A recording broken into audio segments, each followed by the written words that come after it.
Hello guys, welcome back to my channel. In English Learning Education, this time we will discuss about syntax. What is syntax? Let's ask further discussion. Let's go.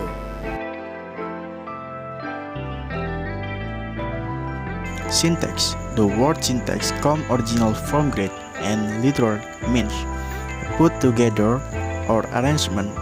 In more recent attempts to analyze synthetic structure, there has been a greater focus on the underlying rule system that we use to produce or generate sentence. When we set out to profit an analysis of the syntax of a language, we try to adhere to the all and only creation. This means that your analysis must account for all the grammatically correct phrases and sentences, and only those only correct phrases and sentences in whatever language we are analyzing. In other words, if we write rules for the creation of well-formed structures, we have to check that those rulers, when applied logically, won't also lead to ill-formed structures. For example, we might say informally that in English, we put a preposition near before a noun, London, to form a propositional phrase near London. However, if we use this as a ruler of the grammar to create structures, we will end up producing phrases like near or with dog. This not seem to be grammatically correct, so we mark them with an asterisk. We really need to be more careful in forming this rule. We might have more success with a rule stating that we put present before a noun phrase, not just a noun. We saw that a noun phrase can consist of proper noun, London, a pronoun, you, or combination of article, a, the, and a noun, their dog, so that the recess rule 2 can produce these well-formed structures near London, with you, near a tree, with the dog. When we have an effective rule such as a prepositional phrase in English consists of a prepositional followed by a noun phrase, we can imagine an extremely large number of English phrases that could be produced using this rule. In fact, the potential number is unlimited. This reflects another goal of syntax analysis, which is to have a small and finite EA limited set of rules that will be capable of producing in large and potentially infinite EA unlimited number of well-formed structures. This small and finite set of rules is sometimes described as a generative grammar because it can be used to generate or product sentence structure and not just describe them. This type of grammar should also be capable of revealing the being of two other phenomena. First, how some superficially different sentences are closely related, and second, how some superficially similar sentences are in fact different. Deep and surface structure. Superficially different sentences are showing their example. Charlie broken the window. The window was broken by Charlie in traditional grammar. The first is Charlotte, an active sentence, focusing on what Charlie did, and the second is a passive sentence, focusing on the window and what happened to it. The discussion between them is different in their surface structure. That is, the different syntaxes from they have as individual English sentence. However, this superficial difference in from disguise the fact that the two sentences are very closely related, even identical, at some less superficial level. This other underlying level were the basic component, non-phrase plus verb plus non-phrase, shared by the two sentences can be represented is called there the structure. The depth structure is abstract level of structural organization in which all the elements determining structural interpretation are represented.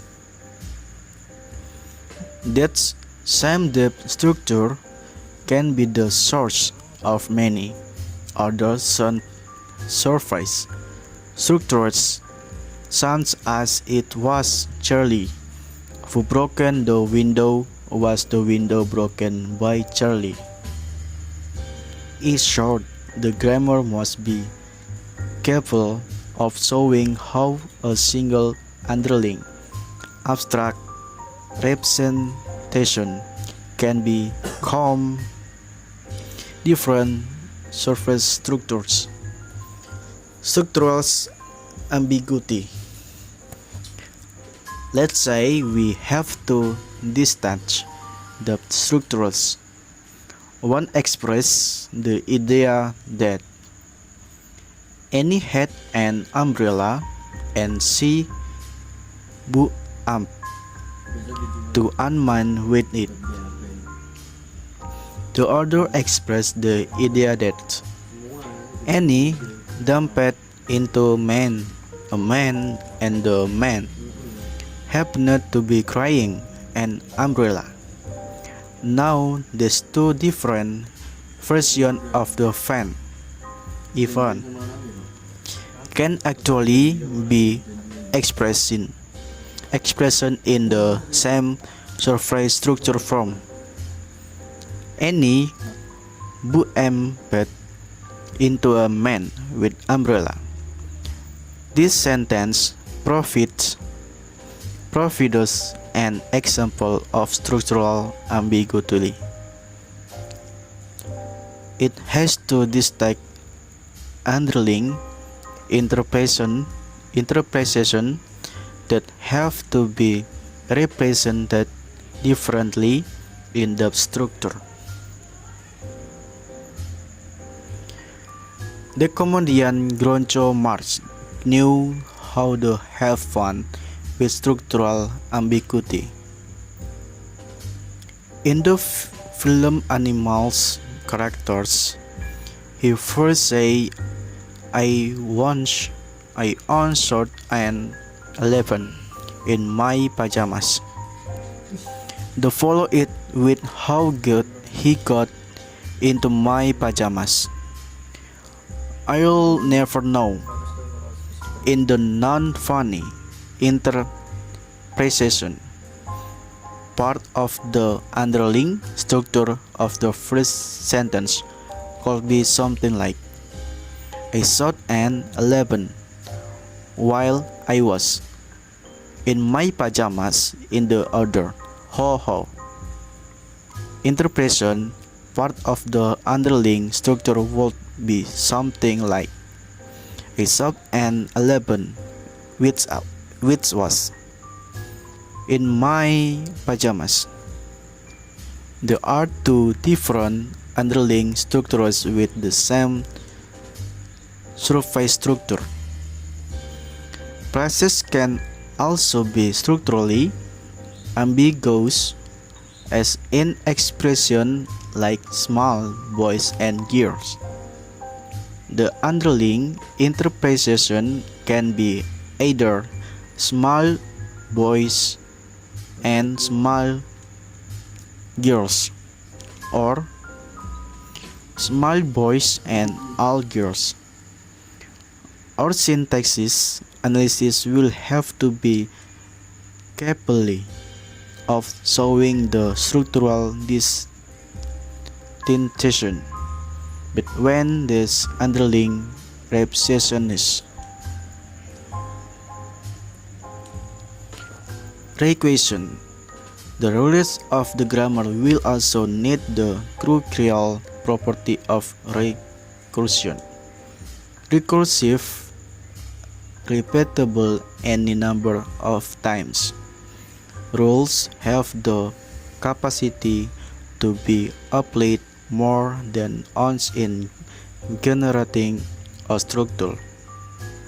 For example, we can have one prepositional phrase describing location on the table. In the sentence, the gun was on the table.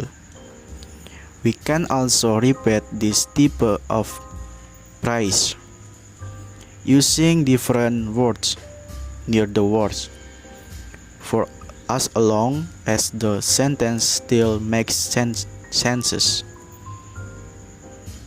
In the bedroom.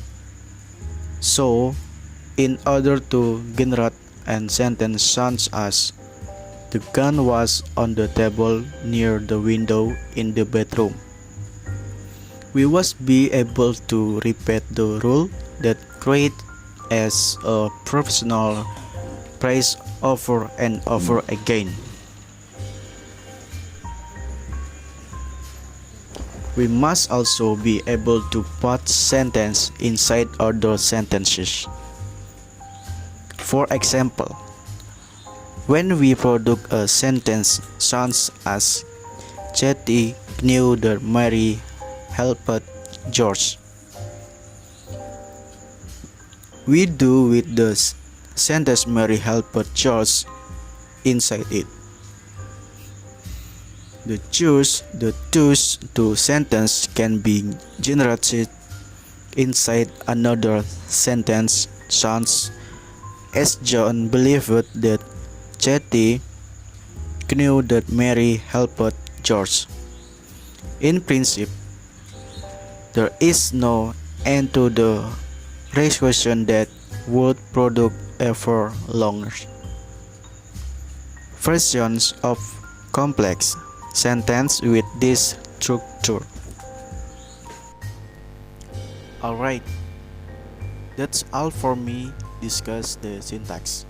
I hope those of you who are listening can understand.